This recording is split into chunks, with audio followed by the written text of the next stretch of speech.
para empezar quiero hacerles una pregunta y es que ¿qué cosa vieja quiera usted más y qué cosa nueva quiera usted más? De pronto algo nuevo y algo viejo. Entonces, Andrés. ¿En qué sentido? ¿El material? Sí. De pronto, como recordar viejos tiempos de cuando uno se sentaba a jugar Mario Bros. Eso lo hacía mucho. Y ahorita, pues, no sé, me gustaría tener un carro. Bueno, más adelante. Bueno, pues, algo más. Bueno, Adriana. Estaba pensando. No sé, algo como si de pronto un ejemplo material, de pronto quiero mucho un peluche que tengo por ahí, viejito, pero lo quiero, me trae muchos recuerdos. Y nuevo, pues yo creo que mi celular, porque es muy útil. Claro. ¿Y tú me recuerdas tu nombre? Catherine. Catherine, ¿tú qué te acuerdas? O sea, extraño de pronto jugar fútbol. Uy, súper, mejor dicho. Tenemos acá una futbolista. Y pues quiero dos cosas. Ah, bueno, súper. Mi guitarra y una moto. Uy, re bien. Bueno, Jair. Yo estaba echando cabeza y no, pasa algo conmigo, es que yo soy muy desprendido de las cosas, siempre he sido así, o sea, yo no he podido tener, Carol me conoció así, yo nunca he tenido apego a nada, jamás me he apegado a nada, yo siempre he querido cosas nuevas, sí, obviamente, hemos hablado últimamente que ojalá tuviéramos otro cargo que ya nos hace falta, pero que yo amé profundamente algo viejo, no. Realmente no, por lo que en mi cuenta, por ejemplo, es que inclusive, o sea, nada, porque mi apartamento se lo hacía a mis papás y cosas como esas, entonces de ahí para abajo, yo regalo pues a mis amigos les he regalado vestidos, cosas. Regalándoselo. Entonces, ya se vendió. ¿Has desprendido qué? Él es el desprendido, yo. En ese sentido. ¿Y Carolina? No sé. Pues cosa nueva que yo quiera mucho.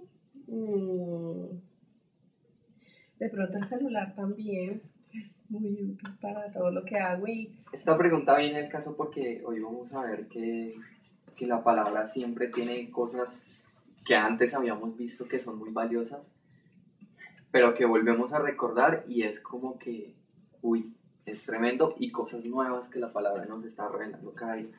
Entonces vamos a abrir nuestras Biblias en Mateo capítulo 13 y vamos a leerlo todos. Dice, Jesús les dijo, ¿habéis entendido todas estas cosas?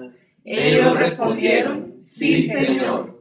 Él les dijo, por eso todo escriba docto en el reino de los cielos es semejante a un padre de familia que saca de su tesoro cosas nuevas y cosas viejas. Amén. Entonces, a lo largo de lo que hemos venido tratando en estos meses, creo que hemos aprendido cosas muy valiosas para nuestra vida, ¿verdad? Acerca de cada parábola que hemos tratado, hemos podido sacar como una verdad espiritual que nos ha llegado, ¿verdad? Entonces, pues yo quiero que recordemos algo, como siempre lo hacemos, que recordemos qué verdades espirituales son las que estas enseñanzas nos han dejado para nuestra vida. Entonces, Jair, ¿qué se acuerda? Una verdad indispensable que me parece que es lo que... O sea, que es indispensable, una gran base, y es que la palabra es el testimonio de Cristo. Bueno, pero no se me va a tirar la No, si no es eso, es solamente eso, o sea, que todo lo que está aquí va a empezar. O sea, para mí eso es una vaina importante. Sí, claro, así es. Yo sí tengo una que Dime. yo la tengo, estaba totalmente confundida. Yo pensaba que nosotros íbamos y sembrábamos la semilla, ¿no? Eso era lo que yo pensaba. Eso era semilla. Sí, fue... eso fue un cambio total porque eso era lo que yo pensaba, que uno iba a sembrar y resulta que nosotros somos la semilla. Entonces eso es algo que sí me cambió el concepto de muchas cosas. Sí, claro. Andrés, que ha estado 2 sábados. 3, 4. 3, 4, 5. Esto. ¿Cómo? Para mí lo más importante es la palabra de Dios, que nos dejó como para aprender y adquirir conocimientos que Dios nos dejó para nosotros. Escuchar la palabra de Dios. Exactamente. Samuel, ¿qué dices? A mí me pareció algo bien importante, pues lo que he aprendido de todos estos sábados es que nosotros debemos aprender a leer la Biblia, porque nosotros estábamos acostumbrados a que alguien en el púlpito nos la leía y nosotros hacíamos caso de la interpretación que le daban, ¿sí? Y así no fuera la interpretación, entonces nosotros no la creíamos. Y lo que lo que yo he aprendido ahora es que la Biblia solamente tiene una interpretación y ella misma se interpreta, ¿sí? O sea, no hay ningún hombre que le pueda dar una interpretación a la Biblia. ¿Sí? Y eso para mí ha sido... Claro. Lo del propósito de las parábolas, que a uno siempre le decían, es que las parábolas es para que tú entiendas mejor lo que Dios quiere decirnos, y es todo lo contrario, que Él usaba las parábolas para revelar esos misterios preciosos para los que ya creían en Él, no para todo el mundo, sino que nos la dio a nosotros a conocer por medio de su palabra. Así es. Eso, entonces son cosas bastante... Hay otra Carol está cosa. deseando. Hay otra cosa que nosotros, o por lo menos le decían a uno, esta palabra es para ti, pídeme y te daré por herencia a las naciones y como posesión tuya los confines de la tierra. Y resulta, amén, que eso no habla de nosotros. Somos tan egocéntricos que pensamos que todo gira alrededor de nosotros y resulta que no. Que toda la Biblia, desde Génesis hasta Apocalipsis, habla del Señor Jesús. Entonces eso fue, yo creo que lo más importante que yo he aprendido durante este tiempo de la palabra. Bueno, entonces en esta tarde vamos a tratar de tocar como esos tesoros que trae la palabra. Vamos a tocar algunos y me parece que es importante que empecemos con algo súper esencial, que es lo importante de la palabra es entender el propósito de ella, ¿sí? Porque pues si no sería un libro más. Entonces en base a eso yo quiero que ustedes me respondan cuál creen que es el propósito de la palabra, de la Biblia. Entonces, Andrés, ¿cuál cree que es el propósito de la palabra? Es enseñarnos que Dios mandó, o sea, que Dios puso para nosotros, como que Dios nos va a dar, que Dios es como una guía también, que Dios nos da para vivir, para que nosotros podamos vivir de una mejor manera. Caterina, ¿tú qué crees que es el propósito de la Biblia? ¿Cuál es el propósito de la Biblia? Pues digo que todo tiene como una función de pronto para que nosotros no fallemos tanto y de pronto hacer las cosas bien. Fernando, ¿qué crees para qué es la palabra? La Biblia nos enseña a compartir con todos los laborales. Bueno, entonces vamos a abrir nuestras Biblias en Juan, capítulo 20, versículo 30 al 31. Hizo además Jesús muchas otras señales en presencia de sus discípulos, las cuales no están escritas en este libro, pero estas se han escrito para que creáis que Jesús es el Cristo, el Hijo de Dios, y para que creyendo tengáis vida en su nombre. El título de ese capítulo, ¿cómo se llama? Se llama El propósito del libro. Entonces miren que hay algo muy particular. Juan está hablando el propósito de su libro, pero más adelante vamos a mirar que realmente está hablando ese es el propósito de la palabra. Entonces, ¿qué es lo que está diciendo Juan de cuál es el propósito de la palabra? Que creamos en Jesús y que creyendo en Él tengamos vida en su vida. Entonces, miren que es muy particular, porque siempre hemos escuchado, ¿no? Pues la Biblia nos va a enseñar a seguir buenas costumbres, a enseñarnos cómo comportarnos, y en cierta manera, sí, pero ese no es el propósito. La principal manera es... Pero entonces miren que ese no es el propósito de la palabra, porque si ese fuera el propósito de la palabra, hay muchas cosas en la Biblia. Por ejemplo, que Abraham tuvo dos esposas, tuvo una esposa, perdón, pero entonces dice que para tener descendencia entonces fue con la concubina de su esposa para poder tener descendencia. Entonces, si nosotros lo miramos desde la perspectiva humana, decimos, uy, oiga, pero pues, Abraham con otra mujer, y ¿cómo Puede tener así? 2 o 3 esposas ¿Sí? sin problema. Entonces, si vemos la Biblia como un libro de costumbres, entonces empezamos a mirar, uy, acá hay algo raro. O que, no, que Caín fue y mató a Abel. Entonces, uy, ¿cómo así? Pero entonces miren que toda la Biblia nos está enfocando es a un propósito y todo eso cumple un propósito. Entonces, cuando nosotros empezamos a ver con los ojos de ese propósito, vamos a empezar a entender más las cosas. Entonces, miremos Juan 5, 39 y 40.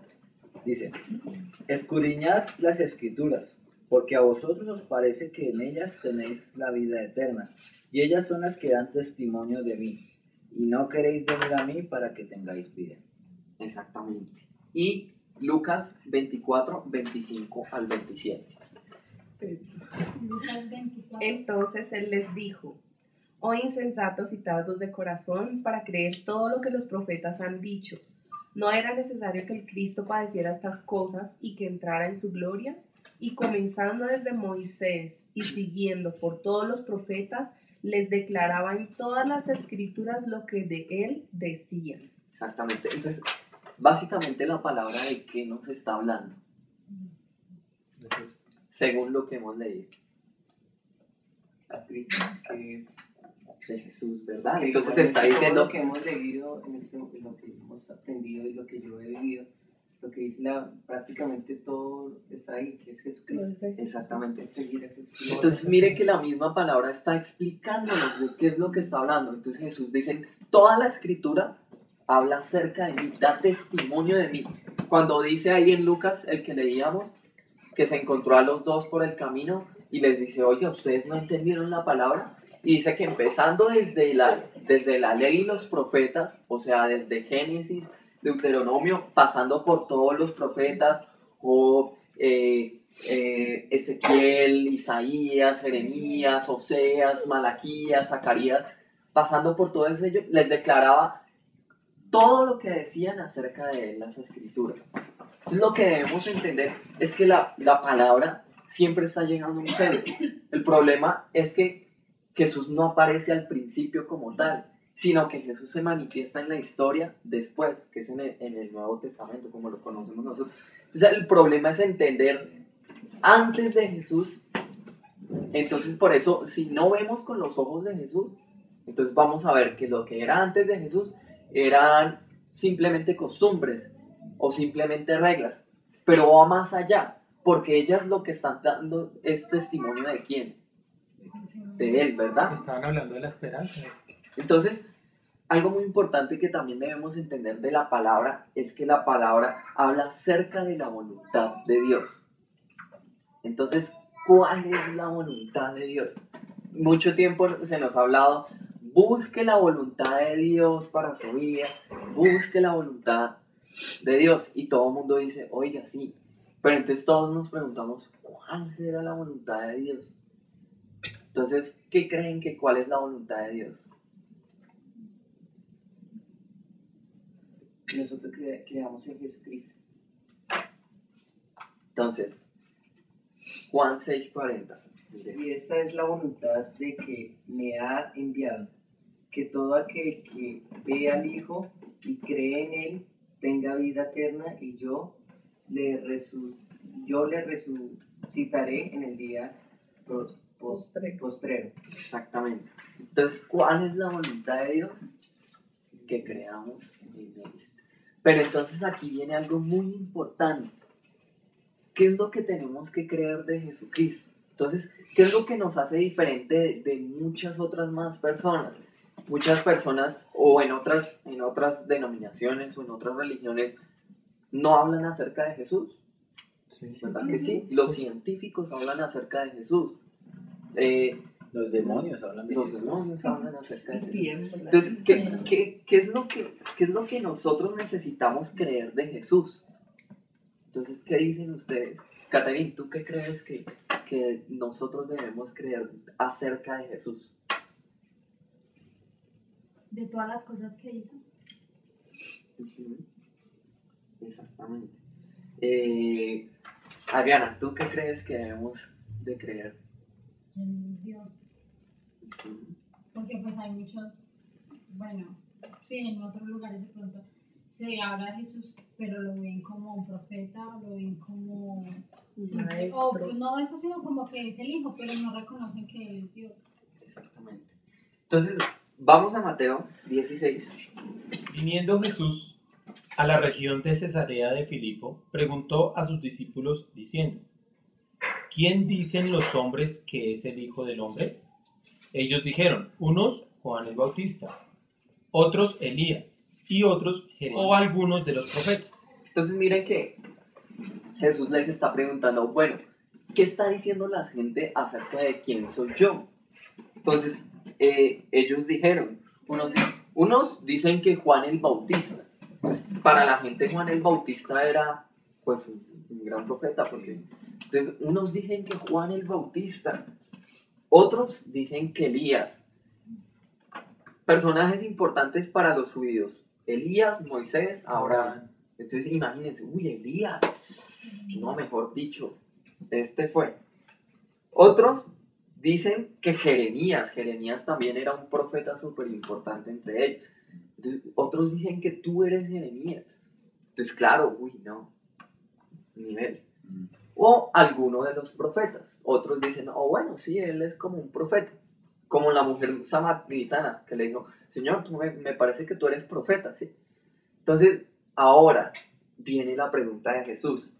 Versículo 15 dice, y él les dijo, ¿y vosotros quién decís que soy yo? Entonces miren que acá viene algo importante. La demás gente puede hablar muchas cosas acerca de Jesús, pero el Señor está esperando qué es lo que nosotros decimos acerca de Él, qué es lo que nosotros creemos de Él. ¿Creemos que es alguno de los profetas? ¿O creemos que es Jeremías? ¿O creemos de pronto que es Elías? ¿O Juan el Bautista? Entonces, ¿qué debemos creer? Entonces mira lo que responde Simón Pedro, versículo 16. Respondiendo, Simón Pedro dijo: Tú eres el Cristo, el Hijo del Dios viviente. Entonces miren que esta declaración es fundamental para nosotros y ya lo vamos a ver. Tú eres el Cristo, el Hijo del Dios viviente. Entonces le respondió Jesús: Bienaventurado eres, Simón, hijo de Jonás, porque no te lo reveló carne ni sangre, sino mi Padre que está en los cielos.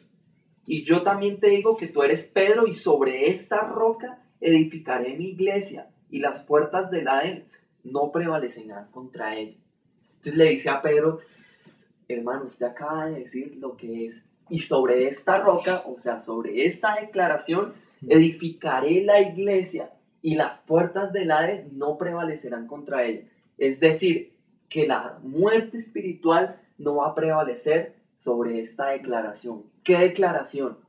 Tú eres el Cristo, el Hijo del Dios viviente. Entonces, ¿qué debemos de creer de Jesús? Que Él es el Cristo, el Hijo del Dios viviente. Pero entonces, ¿qué significa que Él es el Cristo, el Hijo del Dios viviente? Una pregunta. O sea que cuando él está diciendo ahí, Jesús está diciendo que tú eres Pedro y sobre esta roca edificaré mi iglesia, no es sobre Pedro que va a edificar mi iglesia, está diciendo sobre lo que acaba de decir Pedro. Sí, Exactamente. Sí. Entonces, ahora miremos qué significa que Él es el Cristo, el Hijo del Dios viviente. Entonces, ¿ustedes qué creen que significa la palabra Cristo? Porque todo el mundo habla, ay, sí, Cristo, somos cristianos y todo eso. Y bueno, ¿qué significa Cristo?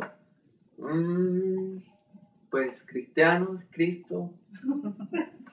Andrés, ¿qué crees que significa Cristo? Tengo varias definiciones, ¿no? Sí, claro. Como lo que acaban de decir, pues yo creo que más o menos Cristo es como el que cargó todo de nosotros, todos los pecados de nosotros. Pero pues no lo sé muy bien todavía. No, tranquilo. Mayra, ¿tú qué crees? Yo pienso que pues hay veces uno dice que espíritu, pues para mí Cristo es Padre, Hijo y Espíritu Santo. O sea, para mí son esas tres definiciones. No sé. Bueno, entonces miremos qué es lo que dice la palabra. Ujú.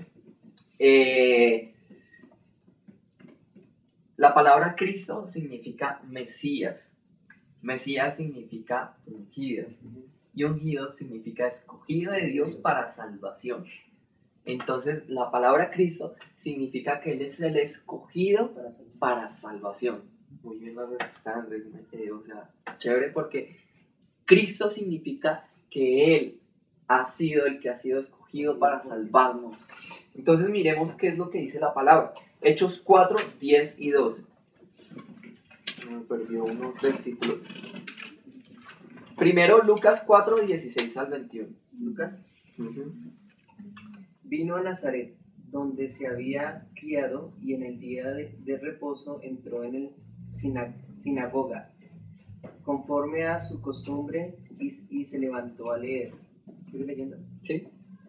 Y se le dio el libro del profeta Isaías, y habiendo abierto el libro, halló el lugar donde estaba escrito: el Espíritu del Señor está sobre mí por cuanto me ha ungido para dar buenas nuevas a los pobres.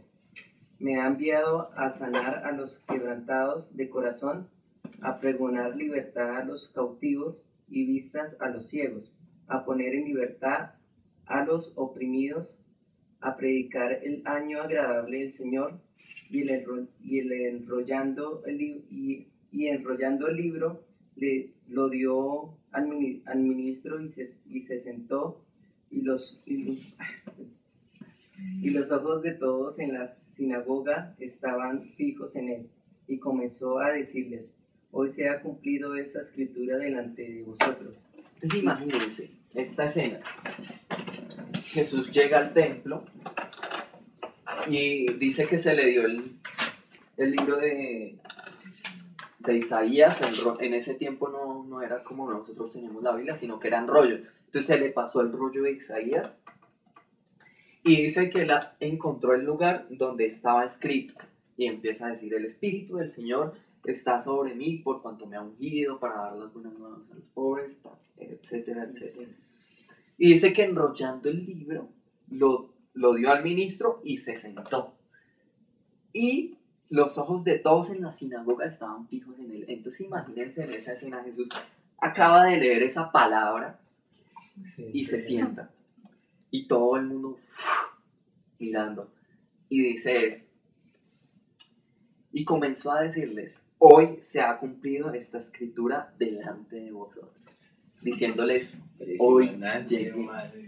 Entonces es impresionante cómo el Señor se les revela y les dice: yo soy el que he venido para libertarlos, para restaurarlos. Entonces, pues si le seguimos leyendo, después dicen que lo iban a apedrear y todo, no entendí. Pero entonces Jesús está diciendo: yo soy el Mesías, yo soy el escogido para salvación. ¿Qué dice Hechos 4, 10 al 12? Dice: sea notorio a todos vosotros y a todo el pueblo de Israel que en el nombre de Jesucristo de Nazaret, a quien vosotros crucificasteis y a quien Dios resucitó de los muertos, por él este hombre está en vuestra presencia sano. Este Jesús es la piedra reprobada por vosotros los edificadores, la cual ha venido a ser cabeza del ángulo.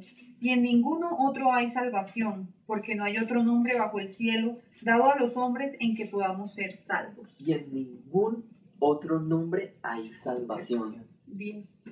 Porque no hay otro nombre dado bajo el cielo en quien podamos ser salvos. Entonces la gente está buscando siempre el nombre de Dios. Uy, ¿cuál será el nombre de Dios? Uy. Entonces unos dicen: no, Jehová, otros dicen: no, Jireh, otros tal.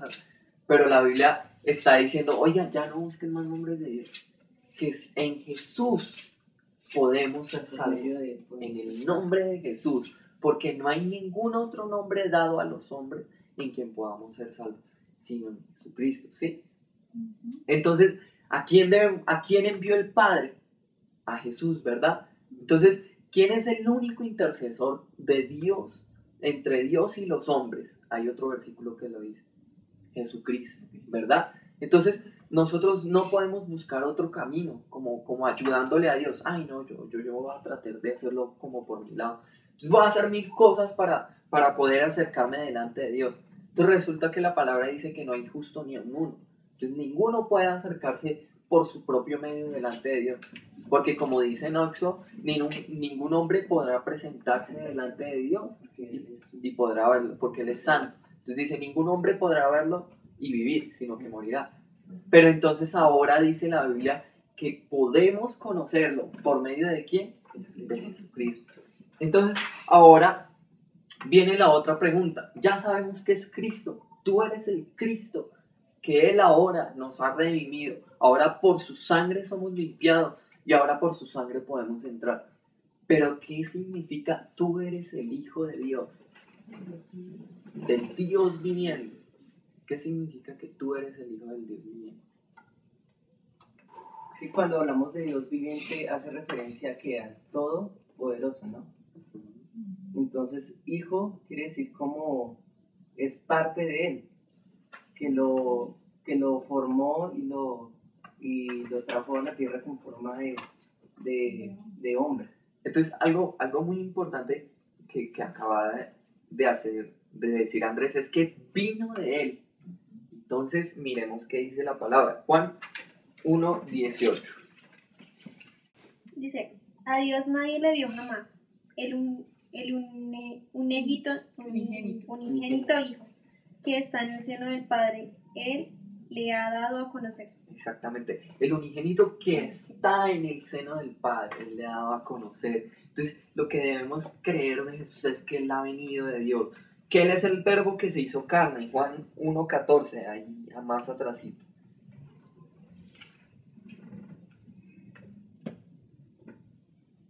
Y el verbo se hizo carne y habitó entre nosotros. Y hemos visto su gloria, gloria como de unigénito del Padre, lleno de gracia y de verdad. Entonces ya que el verbo fue hecho carne y habitó entre nosotros y vimos su gloria como del unigénito del Padre. Entonces el verbo se hizo carne. Pero ¿quién es el verbo? Versículo 1 y 2. En el principio era el verbo y el verbo era con Dios y el verbo era Dios. Ese era el principio con Dios. Entonces, ¿quién era el verbo? Dios. En el principio era con Dios y en el principio era Dios. Entonces, no que haya un principio de Él, sino que por medio de Él y para Él fueron hechas todas las cosas. Colosenses 1:15. Él es la imagen del Dios invisible, el primogénito de toda creación, porque en Él fueron creadas todas las cosas, las que hay en los cielos y las que hay en la tierra, visibles e invisibles, sean tronos, sean dominios, sean principados, sean potestades. Todo fue creado por medio de Él y para Él. Y Él es antes de todas las cosas y todas las cosas en Él subsisten. Y Él es la cabeza del cuerpo que es la iglesia, el que es el principio, el primogénito de entre los muertos, para que en todo tenga la preeminencia. Exactamente. Entonces, algo que tenemos que tener algo muy importante y un punto importante es algo que está en el versículo 15 y el versículo 18. Y es la palabra que dice, y Él es el primogénito de toda la creación. Hay algo muy importante que tenemos que tener en cuenta, que Jesús es el que ha estado en Dios, o sea, Él no es un ser creado. ¿Por qué? Acá dice, Él es el primogénito de toda creación. Entonces, acá muchas personas se pegan de decir, no, que Él es creado y no sé qué. Entonces, bueno, listo. Porque generalmente nosotros la palabra primogénito la reconocemos como primero, ¿verdad? Como lo primero. Entonces, miremos el versículo 18. Y Él es la cabeza del cuerpo, que es la iglesia, el que es el principio, el primogénito de entre los muertos. Una pregunta. ¿Él es el primero que ha muerto? No, ¿verdad? Entonces, ¿cómo así? La Biblia se está contradiciendo. Es que la palabra primogénito ahí significa prototocos. Eso es lo que dice. Y es la razón de donde provienen las cosas o el origen de las cosas. Entonces esa palabra, cuando empezamos a verla así, la razón de las cosas, por ejemplo, no sé si ustedes han escuchado las palabras que vienen con prototipo, protocolo. Entonces, es lo que está establecido antes para después realizarse.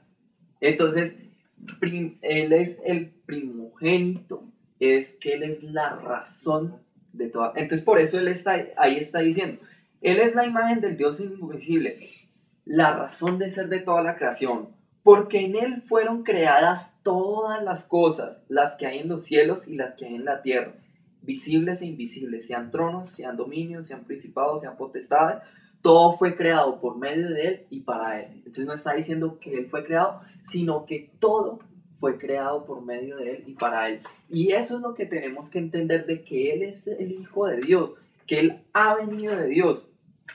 Entonces, miremos ahora Mateo 1:23. He aquí una virgen concebirá y dará a luz un hijo, y llamará su nombre Emmanuel, que traducido es Dios con nosotros. ¿Sí lo leyendo? No, hasta ahí. Ah. Entonces, he aquí una virgen concebirá y dará a luz un hijo que llamará Emmanuel, que traducido es ¿qué? Dios con nosotros. Entonces, lo que debemos creer de Jesús, que es el Hijo del Dios viviente, es que ahora Dios se nos ha revelado. ¿A través de quién? De Jesús. Jesús es Dios con nosotros. Entonces, cada vez que empezamos a leer con ese pensamiento la palabra de Jesús, que Dios es con nosotros, la palabra Jesús significa Dios salva. Entonces, cada vez que vemos en el Antiguo Testamento, yo soy Jehová que salva y no sé qué, entonces cuando empezamos a ver Dios salva, Jesús. Entonces, eso es lo que tenemos que creer de Dios, de Jesús, que Él es Dios con nosotros, que no podíamos conocer a Dios porque Dios es absoluto, pero Jesús vino del Padre y se nos reveló, y ahora podemos conocer a Dios a través del Padre. Entonces, ¿qué? Jesús. Primera de Juan 5:20, ¿qué dice? Pero sabemos que el Hijo de Dios ha venido y nos ha dado entendimiento para conocer al que es verdadero. Y estamos en el verdadero, en su Hijo Jesucristo. Este es el verdadero Dios y la vida eterna. Hijitos, guardados de los ídolos. Entonces, imagínense, el Señor está diciendo,